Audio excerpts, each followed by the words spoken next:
which is Traffic Management in the Cloud, and it's brought to you by UltraDNS, a Neustar service. I'm Liam Eagle. I'm the editor at The Word here, and I just wanted to give you a few notes about the format before we get started. The webinar is intended to be interactive, and so we'd like to get you guys participating in the Q&A. There's a question submit panel here on the webinar, and you can type your questions in, and there will be a Q&A period at the end where I'll put your questions to the panelists, and we can get some answers to those for you. If you have any problems with the seeing the slides advance or hearing the audio, you can press the F5 key on your keyboard to refresh, or you can log out and log back in with the alternative media players. Our panelists today are Warren Howells and James Willett. I'll give you a bit of biographical notes about those guys. Vice President of Strategic Marketing at Neustar is Warren, and he's Vice President of Strategic Marketing at Neustar's Internet Infrastructure Services Group. He's responsible for the development and communication of the value proposition and marketing message for Neustar's suite of managed services. He's worked with a number of Fortune 1000 customers to build internal business cases for the UltraDNS suite of managed DNS services. And James is Senior Director of Professional Services and Sales Engineering for Neustar's Internet Infrastructure Service Groups. He solves complex business problems for customers all over the world. He ensures that the company's technologies are current and that it is able to address the countless challenges that its customers face every day. I'm going to get things started by turning things over to Warren. Hello, everybody, and thank you for joining us. We have a lot to cover today, so I'll just quickly move through the agenda. We'll begin with a brief overview of the need for traffic management services and the benefits of the managed service approach, which is at the heart of the UltraDNS services. I'll then pass you on to James, who for the real meat of the webinar today, and he'll go through a number of customer scenarios he's addressed. James has extensive experience in deploying DNS-based traffic management services, and I think he's probably seen just about every scenario possible. Finally, I'll close with a review of an independent study we had commissioned. It looked at the total cost of ownership of a managed service approach compared to a traditional in-house solution. And then I'll provide a very brief overview of the suite of UltraDNS managed services before we move to the Q&A section. Okay, so moving to the first slide. Okay, so when we talk about traffic management in the cloud, we're talking about basically leveraging the DNS protocol. And as James will explain in more detail, this is an incredibly powerful approach, as the DNS lookup is the first step for every transaction on the Internet. So consequently, the users are immediately directed to the optimal server, web application, or data center. There's no sort of intermediate point before that routing actually kicks into place. It's as soon as the users began the transaction. So companies and enterprises, they're looking for traffic management services, primarily what they call network optimization. That tends to fall into sort of four broad categories there. Basically, they're looking to increase the reliability of the web operations. It's obviously trying to make sure that customers get to the site first time, every time. They're also looking to enhance the performance of the operation. So once the customer's actually using an application, they expect it to be performing at an optimal levels always. On the cost side of the equation, they're looking for improved operational control and flexibility. And this applies for both day-to-day operations, but also facilitating major network changes. Traffic management tools can also be extremely powerful for any major changes to the infrastructure. And finally, they're looking for obviously increased utilization of the current network infrastructure. You know, in these very pressing times, companies are looking to avoid significant capex investments and really looking to squeeze every last ounce out of the existing infrastructure. Of course, all of these benefits drive directly to profitability. So by improving the customer experience, and you're increasing customer loyalty and protecting that revenue stream, the revenue stream from your customer base. By improving your accessibility and availability of your web operations, you're obviously increasing business with new customers. With improved network performance, you can achieve both operational and customer support cost savings. And then finally, with increased network utilization, as I mentioned earlier, you can delay capital expenditure. So as you can see, there's a real driver between deployment of traffic management services having a direct impact on profitability. Okay, so moving on to the next slide is so why do enterprises choose managed services as opposed to rather an in-house solution? Well, first, it's important to define what we mean by a managed service. Often it's confused with outsourcing, which is basically outsourcing, in our view, is where you basically hand total responsibility to a third party for all aspects. That's very different with a managed service. With a managed service, what we're doing is we provide the infrastructure, but the control of the service and then the administration of that service rests with the customer, with the enterprise, and that's achieved usually typically via a web-based management interface. As a consequence, there are none of those frustrating emails or phone calls to third parties when you're looking to make critical operational changes that you normally associate with an outsourcing model. So with regard to the traffic management, the managed service approach delivers a number of key benefits over an in-house solution. Primarily, and most obvious, of course, there is no cost of hardware or software, and that's basically the upfront cost of actually deploying it, and then, of course, the ongoing cost of actually maintaining it. Increasingly, companies are looking to avoid having to bring in expensive IT specialists to support such infrastructures. Another key component is that we provide a true global reach with a managed service. Most particularly in the web environments now, most audiences, most customer bases are global in nature, and so you need a true global infrastructure to reach them. In hand with that goes also the infrastructure includes massive levels of scalability and redundancy. No one enterprise could look to have such an infrastructure, the infrastructure that a provider such as Neustar, for example, can provide. And the infrastructures are monitored 24/7 to ensure that they're always available, always on. And as any enterprise looking to move to such a service, service level agreements are absolutely critical, which clearly defining both performance expectations and remedies. As I say, this is essential if an enterprise is to be comfortable moving to a managed service. Also, typically there is what's called a usage-based pricing model, so you basically pay for what you use on a managed service. You're avoiding, not only are you avoiding the capex, you're just paying for what you use, and that tends to result in rather a very compelling ROI for the vast majority of customers. So I'll now hand you on to James, and he will share with you some of his experiences in deploying DNS-based traffic management services. Over to you, James. Thank you, Warren. So to expand upon some of Warren's discussions about managed services and why enterprises really choose to go that route, we'll focus on DNS-based managed services, and more specifically, we'll talk about the topic of today, which is DNS-based traffic management. There's some key benefits to using DNS-based managed services for your traffic management needs. The first thing that we'll talk about is really pushing that management to the edge. So when you have a user that makes a DNS request, where you send that user, that logic is actually pushed out as close as possible to the end user. So you don't have a DNS request that is made and then has to be forwarded on to a localized load balancer in a data center somewhere. You're actually pushing that out as close as possible to the end user.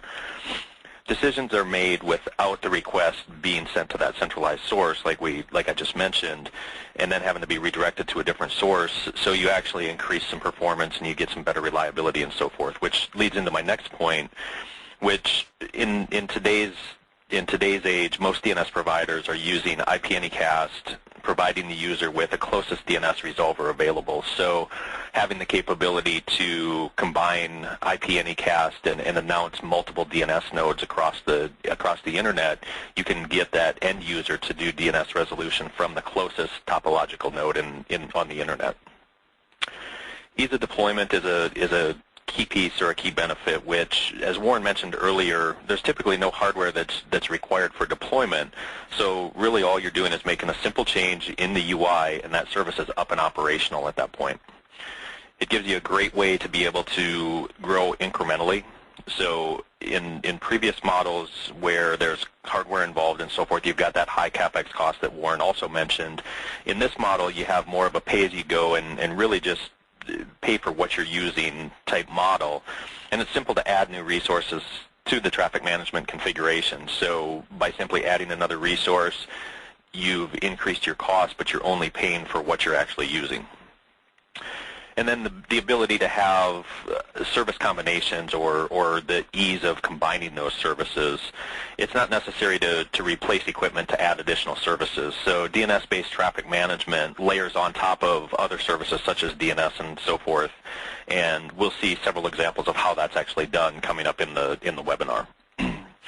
One of the things I'd like to do before we get started looking at some of the scenarios is I want to make sure that everyone kind of understands. I'm going to try to use industry standard terms, monitoring and failover, global server load balancing, geolocation-based traffic routing, those types of terms. But you may hear the UltraDNS service terms mentioned throughout the presentation. If I do that, I apologize in advance. But I've put that information up here so that we can take a look at it now. If you hear me mention Sitebacker, that's actually our monitoring and failover product. Traffic Controller is our GSLB or Global Server Load Balancing, and our directional DNS service is the geolocation or GeoIP stuff. So let's move into the scenarios that we're going to cover today. Really, again, focused on where DNS-based traffic management can help an organization.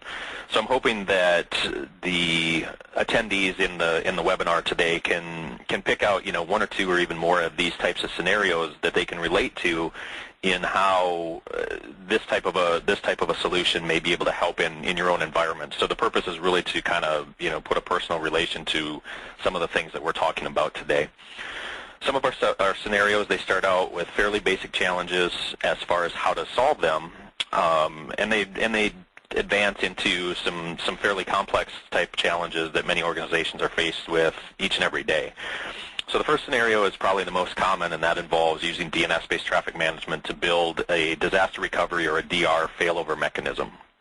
The next few scenarios that we'll talk about today actually outline challenges where global server load balancing or GSLB type solutions can help. These include things like sending traffic to multiple data centers, providing some type of brand protection where there's some type of an all fail record or a we'll see in the examples like a we're sorry our page is not up right now type static page that can be served in the event the actual application is down. Maximizing performance and reliability with some intelligent-based load balancing solutions, and we'll see some more complex load balancing scenarios that include sort of pools within pools and subpools, offering failover and load balancing at the same time and so forth. Some of the other things, we'll talk about a scenario where we have a persistent session type architecture that's built and it's done without the need for expensive localized equipment.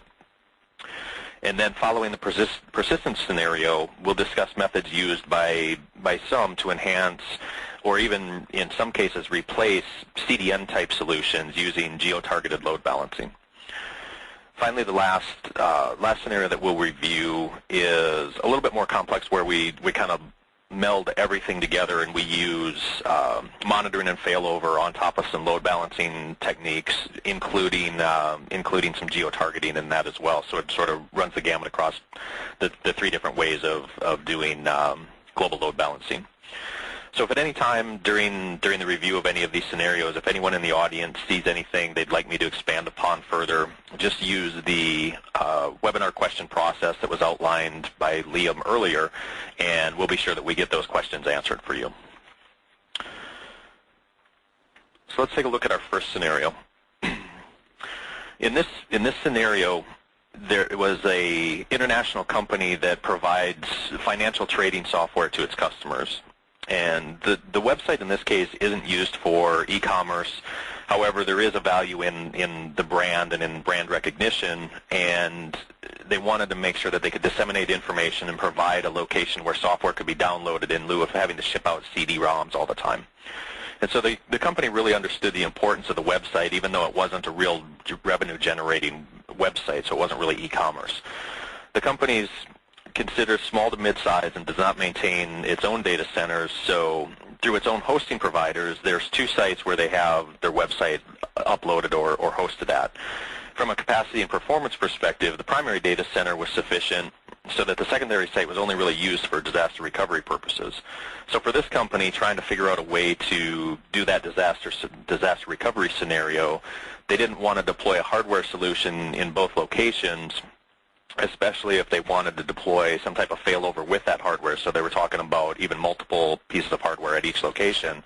That really kind of outweighed the benefit in the cost that it was going to take. So they felt there was a need to have an automated failover mechanism that kept their site up and had good performance, but there really was a cost factor that went into that.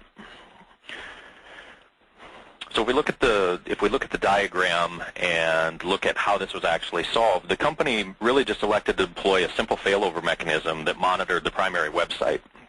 If that primary site failed, the failover mechanism would change the DNS entry so that the users were redirected to the disaster recovery site. And the way that they actually checked to make sure that the primary site was either up or down, as well as the backup site was up or down, were actually doing HTTP protocol and site content checks and ensuring that the failover only took place when the primary site was down or even in an altered state. So doing content checks on the website, if certain content wasn't loading properly, they would fail over the site to the backup site as well.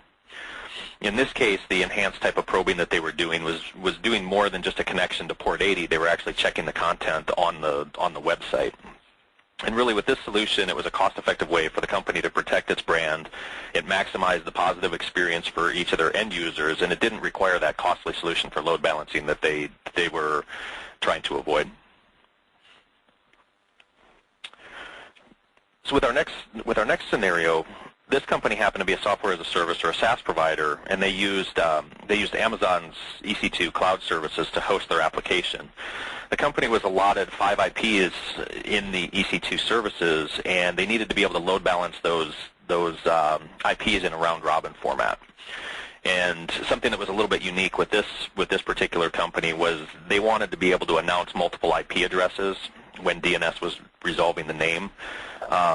The main reason for this was with some of the browsers out there, there's browser caching of IP addresses and so forth, and if that IP address happened to be down, if it was a single IP that was served, that browser, no matter what you did on the failover perspective, that browser was going to hold on to that IP. So by serving 2 IPs, the browser will actually round robin each of those IP addresses. So the assumption is that at least one of those would be up at any time.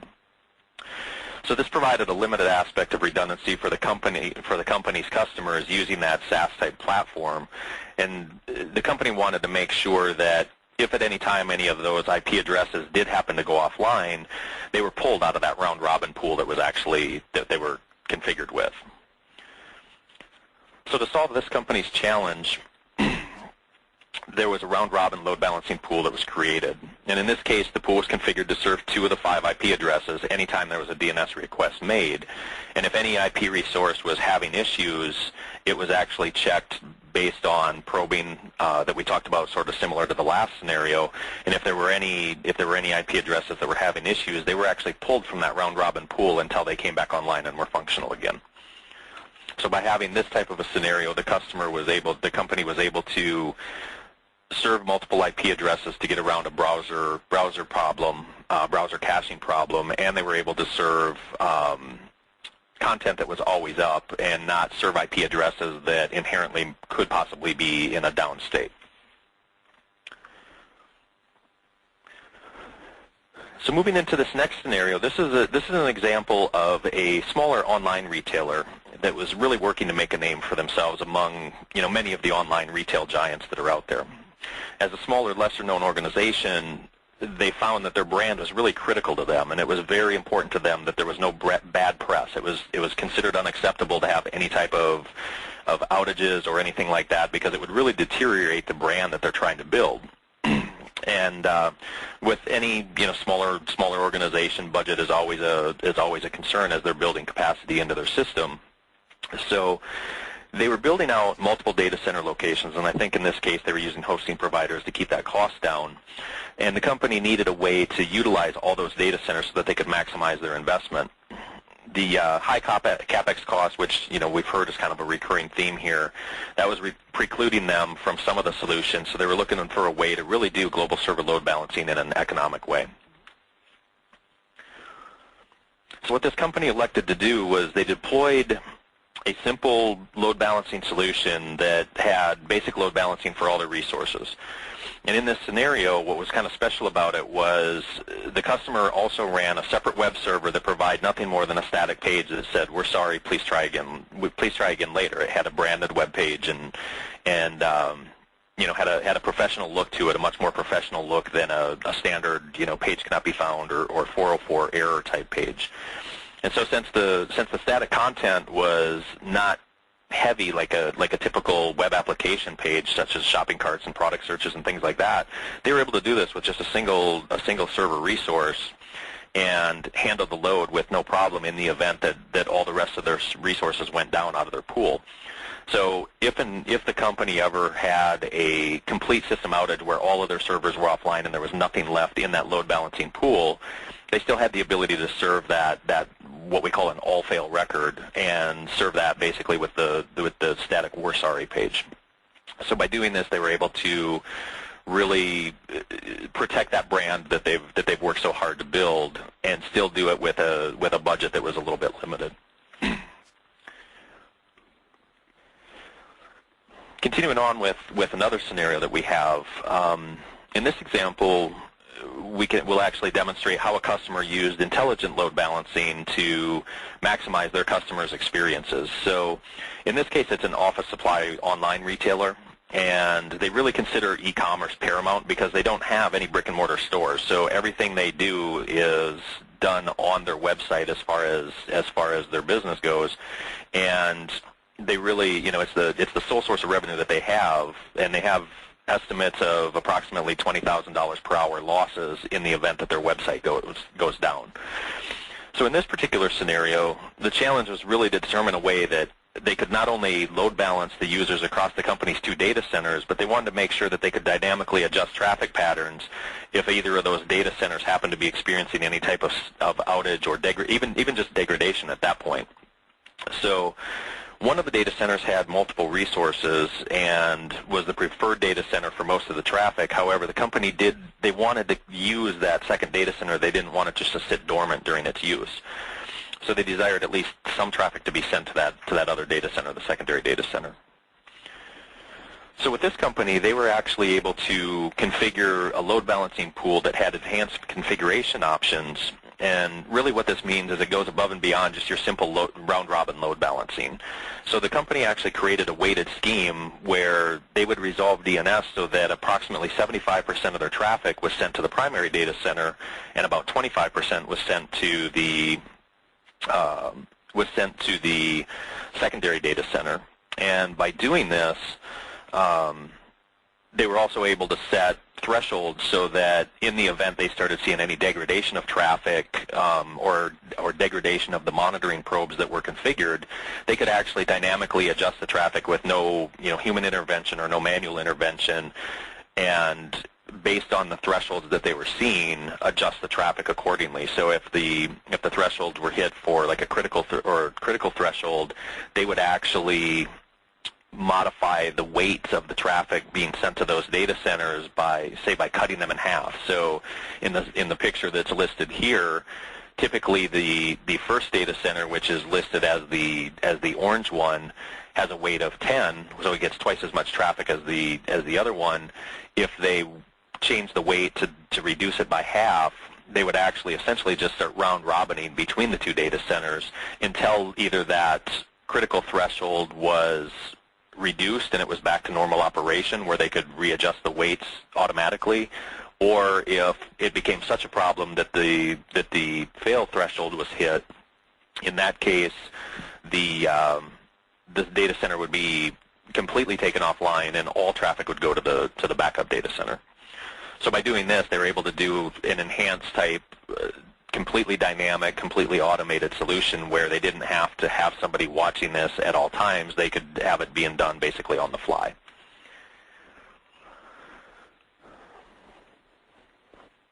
So our next solution, or our next scenario that we have, this customer provided online security services, and they generated revenue with one of their web application tools that was available online. In this particular case, the customer faced the challenge of utilizing their existing services within their data centers and doing so while balancing data center bandwidth costs with uptime. So they had multiple servers that were available in the primary data center. The second data center was available, but it was at a higher cost of use. Their bandwidth costs were higher. The cost of use was just higher for that secondary data center. So the preference was to avoid using that second data center, but if it required use, obviously the company wanted to make sure that they had adequate coverage to keep the application online. So in this case, the company actually elected to use a subpools or a pools within pools type scenario. And really what they did here was the customer first set up the servers in the primary data center in a failover fashion. So they set it up to where the first server was the one that would be served, that DNS was served unless it was offline, and then it would go to the next one and then to the next one. And the customer set up the secondary resources in the second data center or the secondary data center, and they put those actually in a load balancing pool. So they served out of the primary data center, they had a failover pool, and then they had a failover pool that sat on top of that failover pool that would act as a backup so that the secondary data center could just have its load balanced resources in place. So if you look at the diagram that's in place, the subpool, which is the off to the right with the two records off to the right, that's the secondary data center, and that's actually served if all of the resources in the primary data center go down. And then in this case, as we mentioned before, there's an all-fail record, which this gave the company sort of that last resort where they could have a static page that served a branded page that said, we're in a maintenance window, or, we're sorry, please try again later. So by using this type of a configuration, it allowed the customer to prioritize the use of resources in the primary data center, but it still allowed that secondary data center to take over in the event all the resources were exhausted in the primary data center. And they were able to do that and make sure there was enough load coverage in that secondary data center by using a load balancing pool.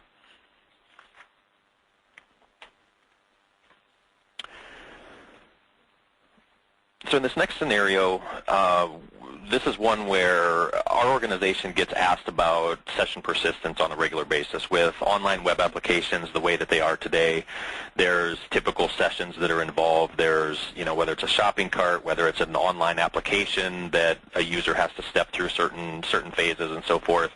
Session persistence really becomes a fairly critical in this type of a transaction. And really what it comes down to is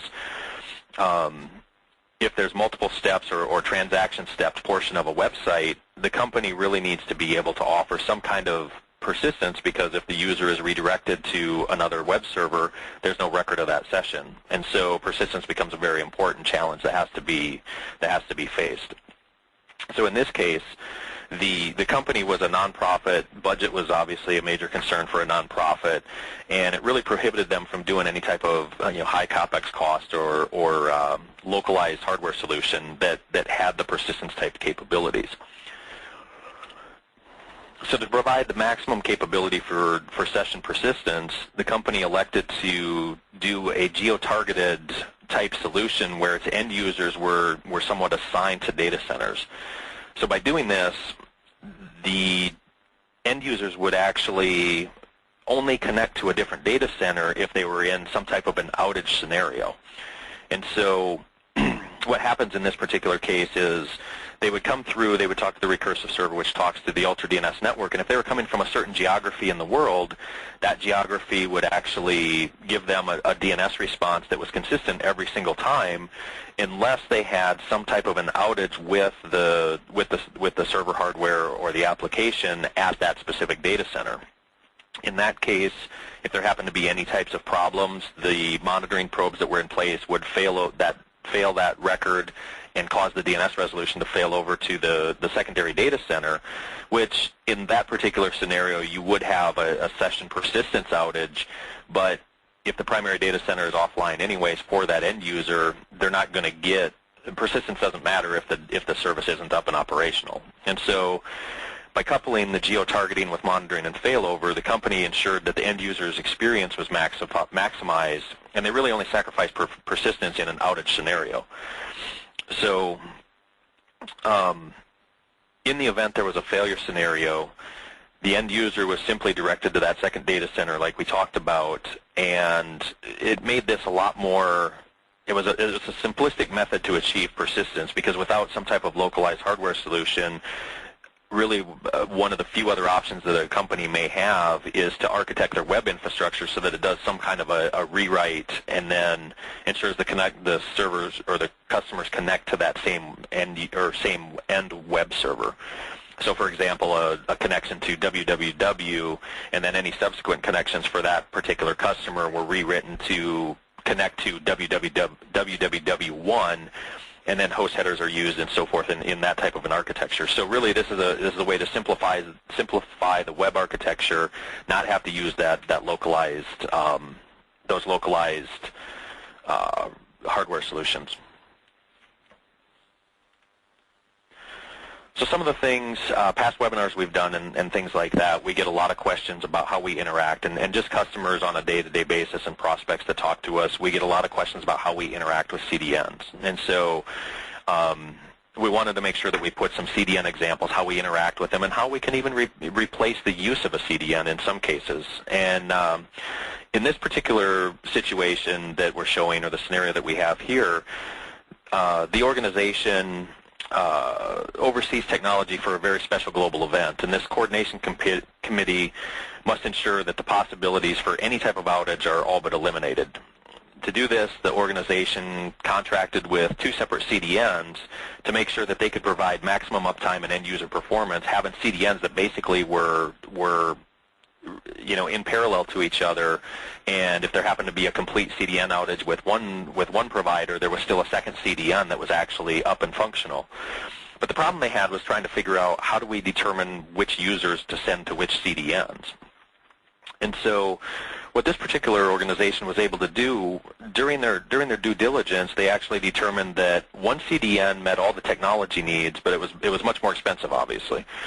A second CDN could actually meet the performance needs in many parts of the world, but they weren't very good with their performance in other parts of the world. So even though that second CDN was much more economical to use, the organization felt like they were going to have to sacrifice a lot of performance in order to be able to go with that type of a CDN.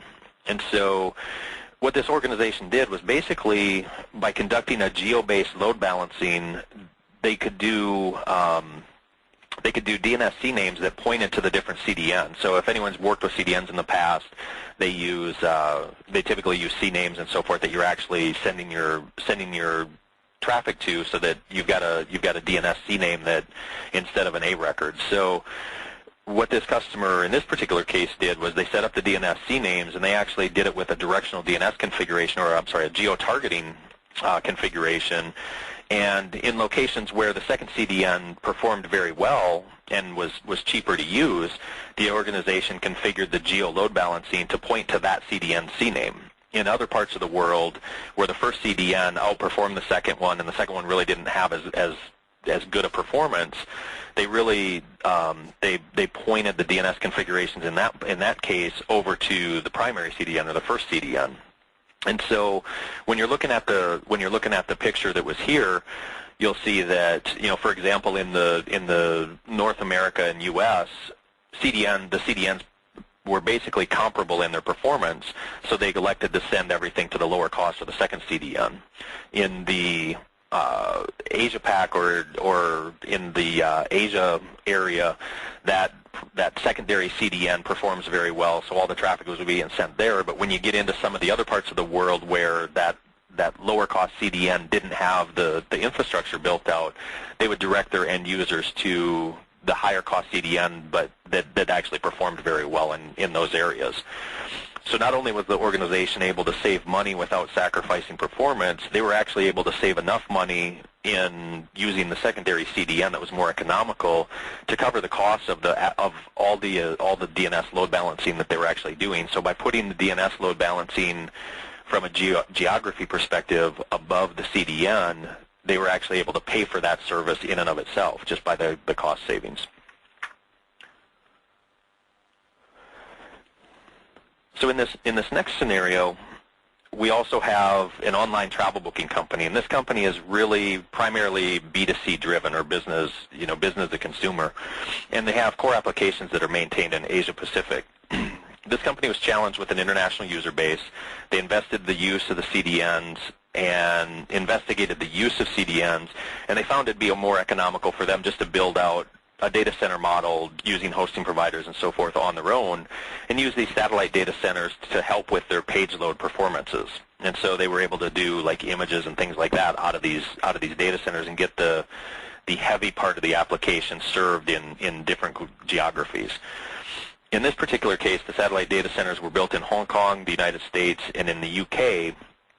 And the challenge was really determining what data center end users were going to be connected to maximize that performance. And so with a global user base, the company determined it couldn't just direct the users to the closest imaging server for performance reasons, but they could also target content in addition to that. So if there were places where they knew that they were going to be serving Asia Pac, they could target the content on the image servers to Asia Pac customers versus European customers versus U.S. customers, and so on and so forth. So they had that ability to do kind of some targeted content as well.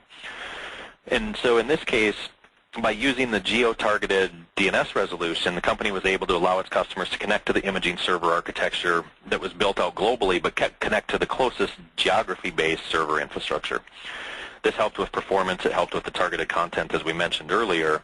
And they were able to do sort of tweaking of if there were customers that it was better, if they were sort of on a line or what have you, where it was better to serve Hong Kong instead of UK, they could tweak that based on the geo-targeting DNS configurations. So by using that DNS-based traffic management, the company was able to build out a less robust but equally effective global architecture and maintain that at basically a fraction of the cost of the CDN providers. And they were able to get users to the optimal server through that load balancing intelligence with all of the monitoring that we've talked about so far, where if the UK was offline, the users would be redirected to the next closest node and so forth. And so the next scenario that we have, this really gets into sort of a kind of using all of the GSLB technologies sort of mixed in one. So with this company, it was a leading financial company, and their target was serving both B2C and B2B, which when they looked at remote users connecting into VPNs, they really needed to figure out a way to ensure that their end users were able to connect to the closest VPN, but they wanted to make sure that there were backup VPNs that were in place, and that the end users, it was seamless to the end users that this was done. And because they had all of their U.S. users, which was the vast majority of users, and any stragglers as far as places where they didn't have a VPN presence, they connected into the U.S. as well. They wanted to make sure that it was possible to load balance the load across multiple locations inside of the U.S.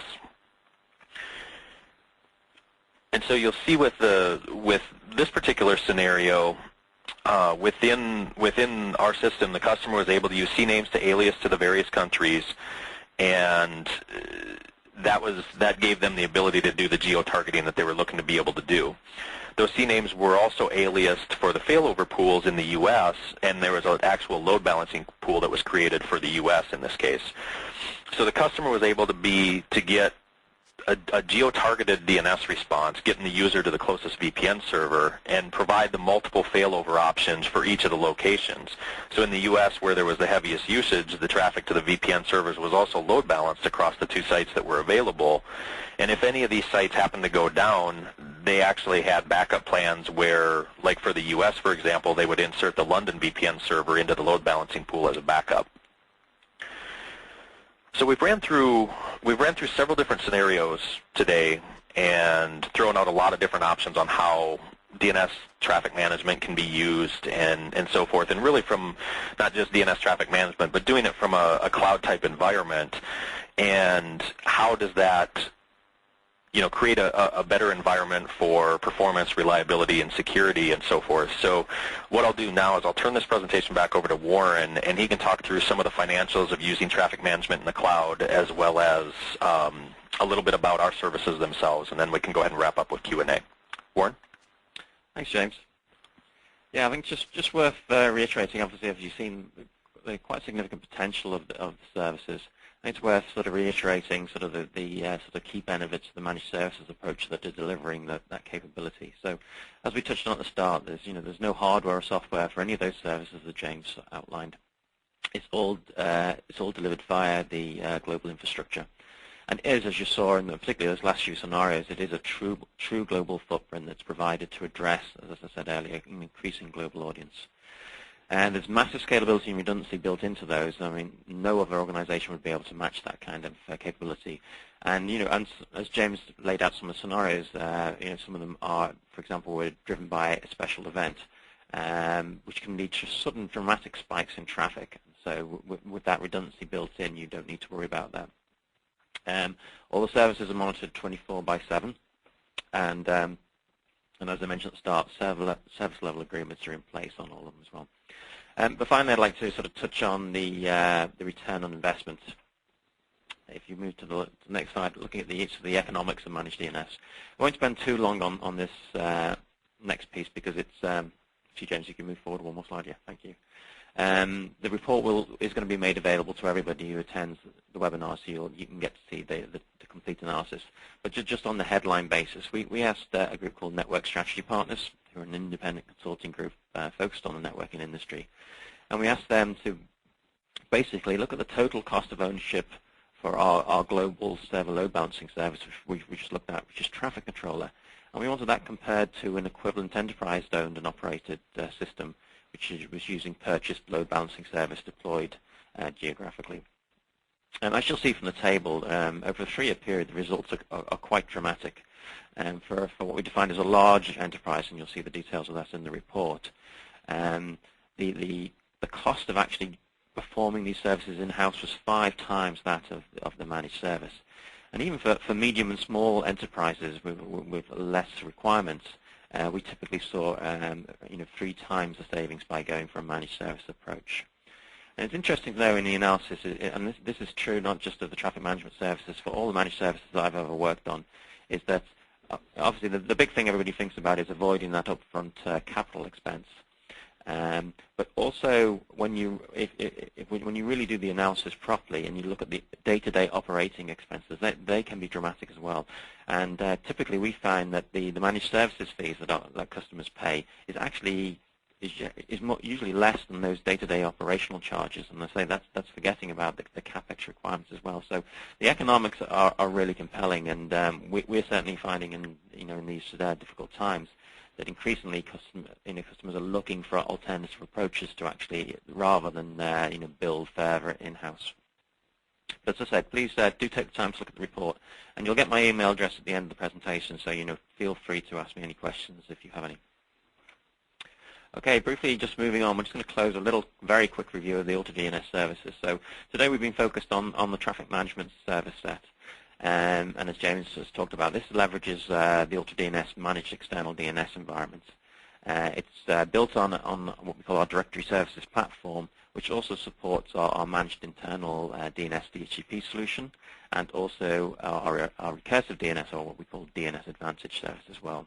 As I say, they're all on a common platform, and they're all administered via a common an integrated management and reporting model. And of course, all the services are supported by James and his expert team in the professional services group. And just finally, just to show keep going on about the global footprint, the Neustar directory service platform actually consists of strategically distributed and redundant nodes across 5 continents. We just recently deployed an additional node in Amsterdam. Each node is a self-contained cluster of proprietary systems and data. And this improves response times for each region's internet users. Within the UltraDNS network, end users' DNS requests are routed to the closest geographic node available and are resolved instantly with the most up-to-date data.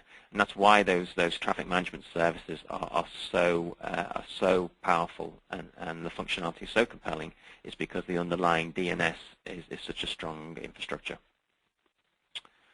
Okay, finally, just before we move to the Q&A, I noticed we have a number of service providers attending today's webinar. So Just to mention, the UltraDNS services make for a very compelling reseller opportunity, and we have quite a significant channel partner program in place.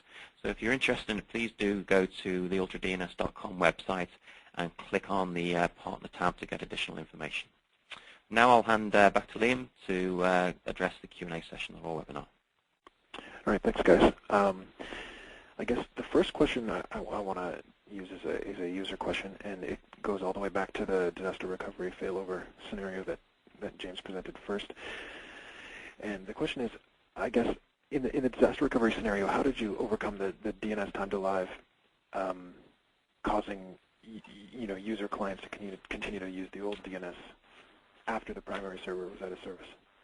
Sure, and I can take that. This is James. So one of the things when using a DNS-based traffic management solution or having any type of, you have to account for TTLs or time to live. So if anyone's not familiar with what TTLs are on the phone today, DNS has a few components to it. So when I ask for a DNS record, I get back a response that says, if you're looking for www.domain.com, here's the IP address that it responds with, or that is the DNS response, and here's how long that response is good for. And so that's what your TTL is. So if it's set for 1 day, in a case like that, DNS traffic management solutions or DR or failover really isn't going to be very effective, because if there's a failure and DNS is changed, you've got users that have cached that record for upwards of a day, and you're not going to have that true failover take place. So anytime you're actually using any type of DNS-based traffic management or load balancing or failover solution, as in the DR scenario, you really have to contemplate your TTLs, and your business has to really make a decision. Let's balance the cost of DNS queries, and because the shorter that your TTLs are, the more DNS queries you get to your DNS servers. But you have to balance that with what's the downtime that we can withstand. So with most of our customers that are running like disaster recovery scenarios, and really just DNS traffic management in general, whether it's failover, whether it's load balancing, they're usually running at a pretty low TTL. I mean, we have some customers that run 30-second TTLs in this scenario. We have some that run a minute or two. We have some customers that literally run a 0-second TTL. So every time someone asks for that answer, they're getting an answer from the authoritative source, because as soon as that answer is given out, the cache is invalid on it already. And so it really becomes kind of that balancing act of making a determination on that. But the biggest thing with it overall is that with our type of a solution, we do our probing. You can probe all the way down to 30-second intervals, and so doing a 30-second probing, you get, worst case scenario, you probe it successful, and then the service fails. There could be a 30-second lag till the next probe, and then depending on the TTL that you're running, users that are cached would have to expire that TTL. So if you're running a 30-second TTL, say for example, you could have upwards of say a minute's worth of downtime during that disaster recovery switch. But it's really driven by how frequently you probe and how low you want to set your TTLs. Okay, so this is just a bit of a follow-up. But if you have the TTL set to a reliably very low amount of time, how long does it take the DNS failover to the other data centers to actually take place? So DNS failover, if you take the TTL out of the mix, for example, this gets back to the probing capabilities again. So if you're probing on, say, a 30-second interval, I'm probing the resource, say it's a web server, and I'm probing that web server every 30 seconds and looking for a response that the server's up, it's serving the right content, and so forth. If I have a probe that goes anytime in that 30-second window, once there's a successful probe, the next probe has to go, and there's configuration options that we can set where multiple probes have to fail and things like that, but you can go down to first probe that fails, switch the DNS over, and in our particular environment, because we've got this global platform, it's all Oracle-based driven, database infrastructure, and what happens is we inject that change into the database as soon as we see that failure, and we're triggered to make that switch. And that has to be propagated out to all the DNS resolvers globally, and usually that time is about 1 to 2 minutes for that to take place. So from the time, if you do 30-second probing, you take the TTL out of the mix, from the time that that failure takes place till the time that all the DNS is switched over and end users are connecting to your backup sites, that could be as little as 60 to 120 seconds. Okay. So we have another user question here where they'd also like to know, in the case of the geolocation example, how do you know? I guess how do you perform the actual geolocation and targeting? How do you figure out where the users are coming from? Is it sort of well, maybe you can just go from there.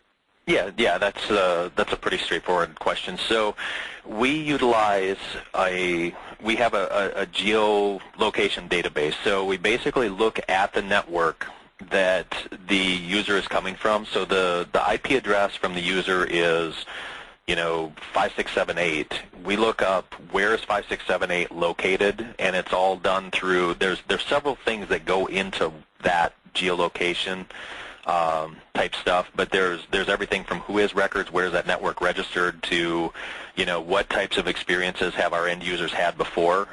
There's some nuances to geolocation targeting.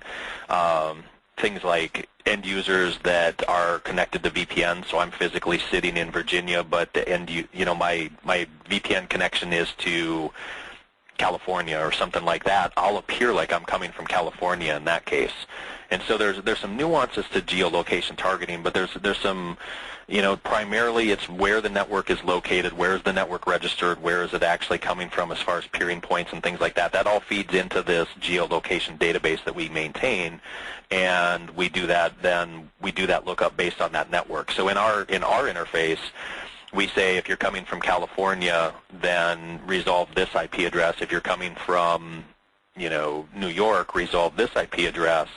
And we're doing all of that sort of geolocation magic stuff on the back end and just giving the user simple things to use like states and countries. Okay. I'd love to go back to the load balancing scenario, and just sort of, can you explain to us how the global server load balancing or the UltraDNS traffic management solution, how do those interact with local load balancing or complement them or even replace them? Yeah, there's so as far as complementing local load balancing or even replacing and so forth, we have some customers that they may have say three web servers that are sitting in the same data center, and they elect to use a GSLB solution to load balance across those three resources because they can withstand the downtime of the DNS stuff. Like we talked about before, it takes 60 seconds or so. The probing isn't as fast as what you get on a local load balancer, but to reduce that cost of deployment, some of our customers are willing to live with that type of a scenario. So they'll actually use a GSLB solution right in the same data center across multiple servers. Some of our customers obviously are willing to pay for that localized load balancing service because in that case, it's probing, say, every second, and it's making decisions that there is no cache that has to expire or anything like that. If it's down, and it's not served anymore. So what we have with many of our customers is we actually have them utilizing local load balancers in a data center, and then we're actually using, we're doing the GSLB portion of that. And so you get the localized scenario of the load balancer is responsible for serving that content, and then we're just basically probing that load balancer, and we're making decisions based off of what that load balancer is responding with. So if the load balancer is responding low because it only has one server behind it, we actually can dynamically adjust traffic based off of that, and have more of an intelligence type model that's built in basically just on how that load balancer is reacting to our probing mechanisms. Okay.